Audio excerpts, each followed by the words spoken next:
Assalamualaikum warahmatullahi wabarakatuh.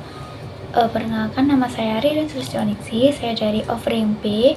Di sini saya akan mempresentasikan mengenai hakikat Pancasila sebagai pemenuhan tugas akhir mata kuliah filsafat. Langsung saja, yang pertama mengenai hakikat sila ketuhanan yang Maha Esa. Tuhan adalah sentral kehidupan, di mana Tuhan adalah asal dan tujuan hidup, asal dan tujuan kejadian, asal dan tujuan segala yang ada. Sedangkan yang Maha Esa itu merupakan satu-satunya yang ada. Selain Tuhan, pada hakikatnya tidak ada yang benar-benar ada. Segala yang ada selain Tuhan adalah pancaran dari sifat dan kekuasaannya, yang menunjukkan bahwa hanya Tuhan yang bersifat kekal dan mutlak. Yang kedua merupakan yang Maha Esa. Tuhan itu Esa, hanya satu dan tidak ada duanya. Tidak ada yang mampu menyamai, menandingi, ataupun menyerupainya. Tuhan dan agama merupakan konsep tentang Tuhan selalu hadir dalam kehidupan manusia dan berkembang seiring dengan kemajuan cara berpikir manusia. Pemahaman ini biasanya tumbuh dari suatu keyakinan atau kepercayaan yang dikenal sebagai religi atau agama.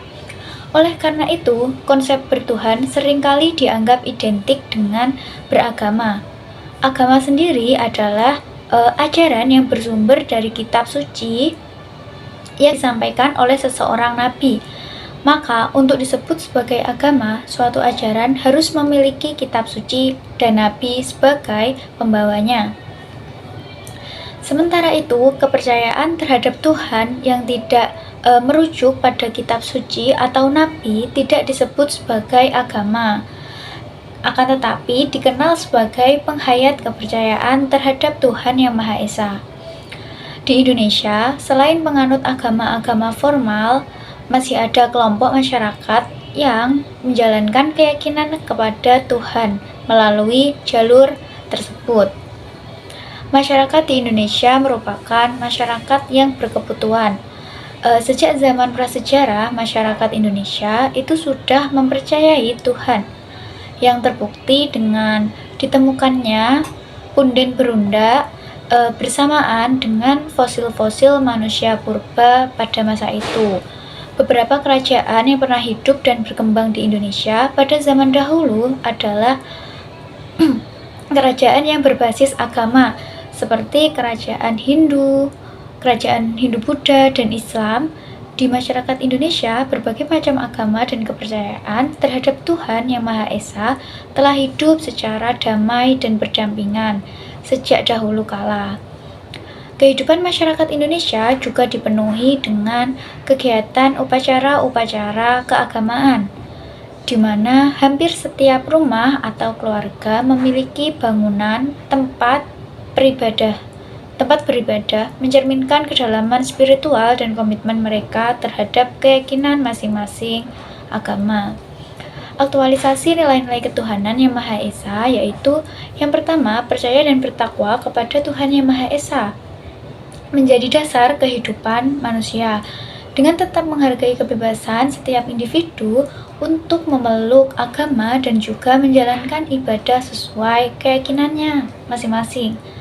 Setiap agama yang hidup di masyarakat harus diakui dan dilindungi, serta dijunjung tinggi semangat saling menghormati dan kerjasama antar umat beragama. Yang terakhir, kerukunan hidup perlu terus dikembangkan tanpa ada pemaksaan agama atau kepercayaan kepada orang lain, sehingga praktik. Selanjutnya, yang kedua, hakikat sila kemanusiaan yang adil dan beradab. Hakikat manusia itu wujudnya ada dua, yakni jasmani itu ada tanah, air, api, udara, kepala, leher, badan, kaki, dan tangan. Dan rohani, keyakinan, akal, budi, rasa karsa, kehendak, cita-cita, keinginan. Sedangkan sifatnya yakni individu atau ciri karakteristik, kelemahan, kekurangan, kekuatan, kelebihan. Dan sosial itu seperti hidup berkelompok, bekerja sama, tolong-menolong, seperti itu. Lalu untuk pengertian manusia sendiri yaitu subjek utama dalam kehidupan, karena seluruh alam semesta diciptakan untuk diabadikan kepada manusia. Sebagai makhluk yang paling sempurna, manusia diberi kedudukan sebagai khalifah di bumi dan memiliki tanggung jawab untuk mengelola serta memanfaatkan alam secara bijaksana.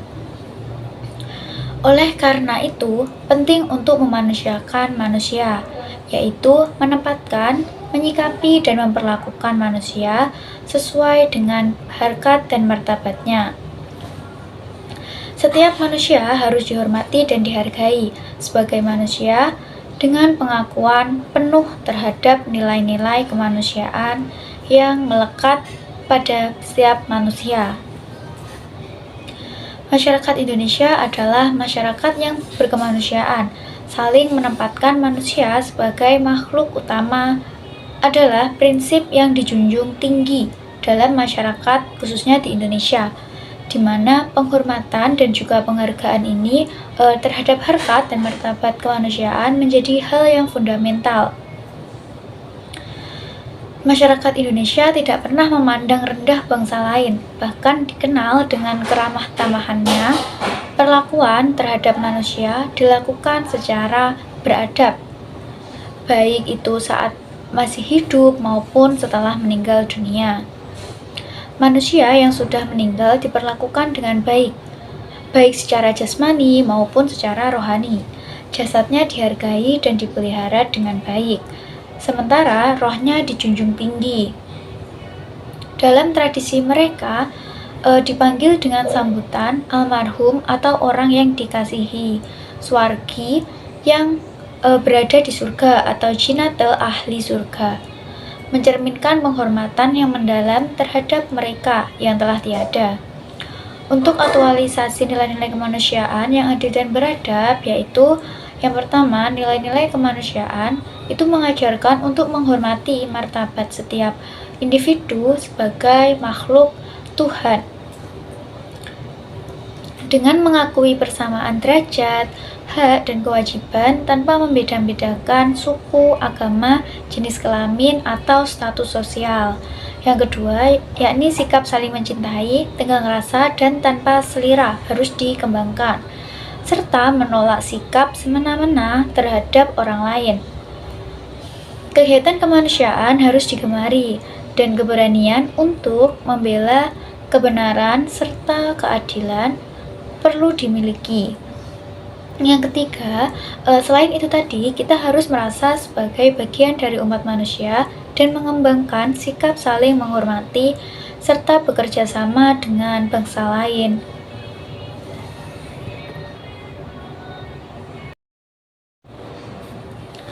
Selanjutnya, yang ketiga mengenai hakikat sila 3, yakni Persatuan Indonesia.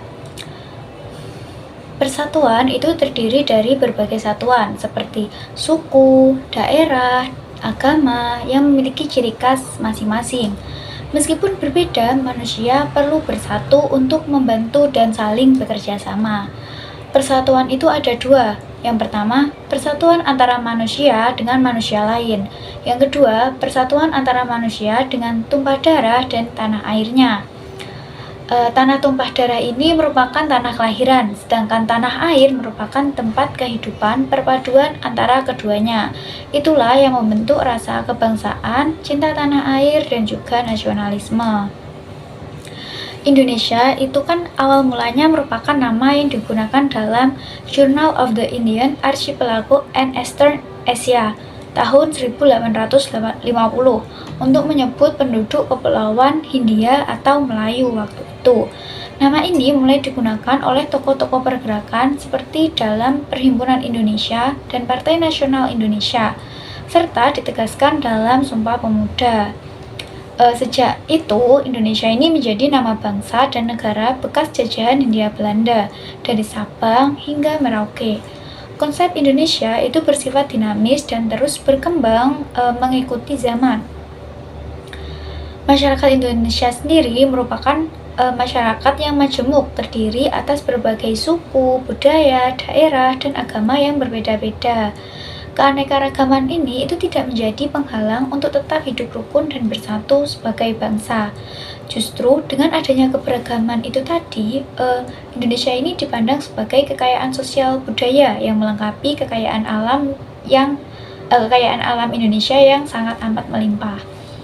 Meskipun memiliki perbedaan, setiap kelompok tetap mempertahankan ciri khas dan juga karakteristiknya masing-masing.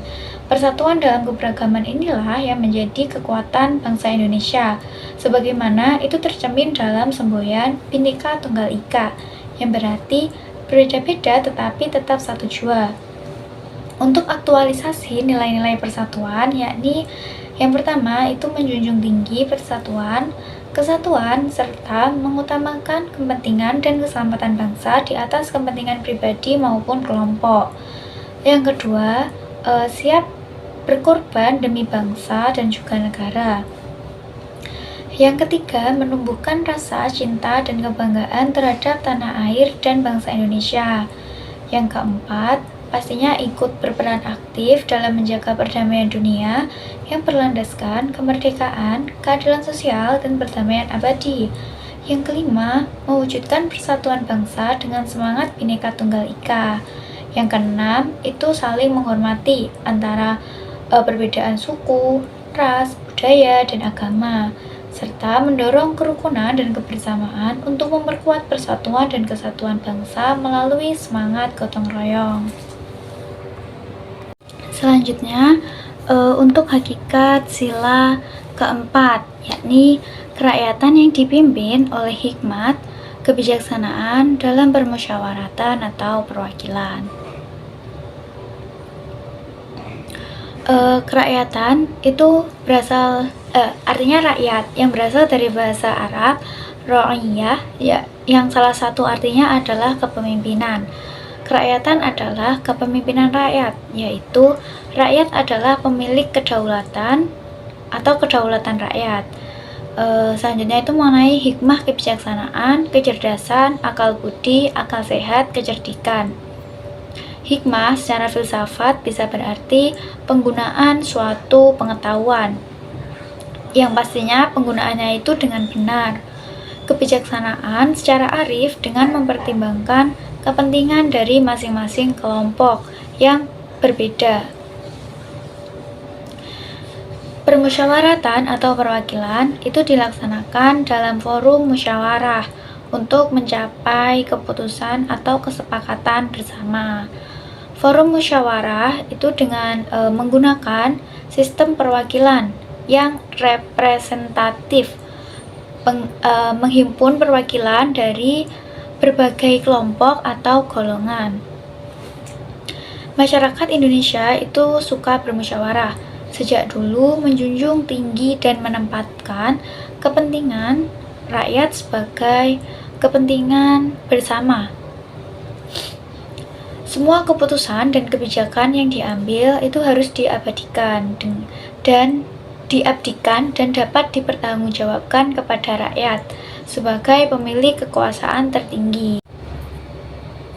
Dalam menyelesaikan masalah, masyarakat Indonesia selalu mengutamakan musyawarah untuk mufakat, di mana keputusan diambil berdasarkan pertimbangan akal sehat dan kearifan untuk mempertimbangkan kepentingan yang berbeda-beda. Musyawarah dilakukan secara hikmat dan bijaksana dengan menghimpun perwakilan dari berbagai kelompok atau golongan, sehingga setiap suara itu dapat didengar dan dihargai dalam proses pengambilan keputusan. Aktualisasi nilai kerakyatan yang dipimpin oleh hikmat kebijaksanaan dalam permusyawaratan atau perwakilan, yakni yang pertama itu di dalam kehidupan berbangsa dan bernegara, penting bagi kita setiap individu untuk mengakui persamaan kedudukan, hak dan kewajiban sebagai warga negara, serta tidak boleh memaksakan kehendak kepada orang lain. Yang kedua itu musyawarah harus diutamakan untuk mencapai mufakat yang dilandasi semangat kekeluargaan, di mana setiap keputusan yang diambil itu harus dihormati dan dilaksanakan dengan itikat baik serta rasa tanggung jawab. Yang ketiga, dalam proses ini kepentingan bersama itu harus diutamakan di atas kepentingan pribadi maupun golongan. Dengan musyawarah yang dilakukan secara akal, sehat, dan sesuai dengan hati nurani yang luhur. Yang keempat, keputusan yang dihasilkan harus dapat dipertanggungjawabkan secara moral kepada Tuhan Yang Maha Esa. Menjunjung tinggi harkat dan martabat manusia, serta mengutamakan persatuan dan kesatuan demi kepentingan bersama. Selanjutnya mengenai sila yang terakhir, yaitu hakikat sila kelima, keadilan sosial bagi seluruh rakyat Indonesia. Keadilan sosial, keadilan dalam masyarakat harus dipahami tidak hanya dari segi hukum, tetapi juga mencakup keadilan ekonomi yang berlandaskan pada nilai-nilai dan etika sosial. Keadilan ini harus dapat dirasakan manfaatnya oleh seluruh rakyat, dengan fokus pada perlindungan bagi mereka yang lemah dan terpinggirkan. Selain itu, keadilan yang diharapkan adalah keadilan yang menyejahterakan semua pihak, bukan sekedar berorientasi pada kebenaran dan kemenangan. Dengan demikian, keadilan yang sejati akan menumbuhkan kemakmuran bersama bagi seluruh rakyat Indonesia. Menciptakan masyarakat yang lebih adil dan sejahtera tentunya. Masyarakat adil dan makmur ini merupakan masyarakat Indonesia yang mendambakan kehidupan yang adil dan makmur, di mana keadilan harus dapat membuahkan kemakmuran atau kesejahteraan bersama. Dalam pandangan bangsa Indonesia, istilah adil disebut terlebih dahulu sebelum makmur, karena keadilan menjadi landasan untuk mencapai apa itu kemakmuran. Meskipun tidak selalu dalam bentuk materi, keadilan tidak hanya membawa kemakmuran, tetapi juga ketentraman dan juga kesejahteraan batin. Jika kemakmuran ini atau kesejahteraan ini didahulukan, hal ini cenderung mengakibatkan yang namanya kesenjangan dan ketidakadilan. Oleh karena itu, keadilan dan kemakmuran harus dicapai secara seimbang, dengan tetap mendahulukan keadilan sebagai prinsip utama dalam kehidupan bermasyarakat. Aktualisasi nilai-nilai keadilan sosial bagi seluruh rakyat Indonesia itu yang pertama pastinya menjunjung tinggi nilai-nilai keadilan dan mengembangkan sikap adil terhadap sesama. Hal itu merupakan fondasi penting dalam kehidupan bermasyarakat. Hal ini bisa mencakup jaminan kelangsungan dan kesejahteraan hidup, serta pengembangan perbuatan yang luhur dapat mencerminkan sikap kekeluargaan dan kegotong royongan. Yang kedua, dalam konteks ini menjaga keseimbangan antara hak dan kewajiban serta menghormati hak orang lain menjadi sangat amat krusial. Ketiga, selain itu, sikap suka memberi pertolongan kepada orang lain, terutama kepada fakir miskin dan masyarakat lemah, harus diutamakan. Yang keempat, penggunaan hak milik juga harus bijaksana, tidak untuk usaha pemerasan, pemborosan, atau gaya hidup mewah, serta yang pastinya itu tidak boleh bertentangan dengan kepentingan umum. Yang kelima, dengan menampilkan sikap dan perilaku yang sesuai dengan kondisi sosial masyarakat setempat, serta bekerja keras dan menghargai hasil karya orang lain, sehingga kita dapat mewujudkan kemajuan yang merata dan berkeadilan bagi semua rakyat Indonesia. Dari kelima Pancasila itu tadi, hakikatnya itu dapat disimpulkan. Yang pertama, filsafat Pancasila itu sebagai filsafat yang komprehensif atau komplit, melihat sesuatu dari berbagai sudut pandang, dari berbagai aspek, ketuhanan, kemanusiaan, persatuan, permusyawaratan, dan berkeadilan. Memahami Pancasila itu harus punya dasar keilmuan yang komplit, paham dasar-dasar filsafat, ilmu humaniora atau kemanusiaan, nasionalisme, rasa cinta tanah air, pemerintahan demokratis, praktik keadilan, hukum, dan kesejahteraan. Yang kedua, Pancasila itu sebuah filsafat yang menekankan pada aspek keseimbangan, harmoni. Dalam hal keseimbangan antara ketuhanan dan kemanusiaan, spiritualitas dan materialitas, kearifan, cinta tanah, cinta daerah dan cinta negara dan dunia, kepentingan umum dan kepentingan pribadi atau golongan, keadilan dan kesejahteraan, kearifan lokal, dan perkembangan global.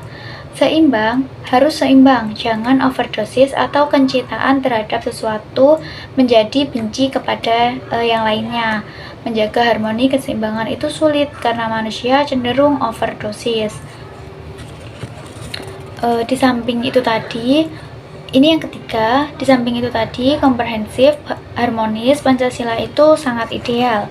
Saking idealnya sampai-sampai sepertinya hampir-hampir sulit diwujudkan dalam realitas kehidupan.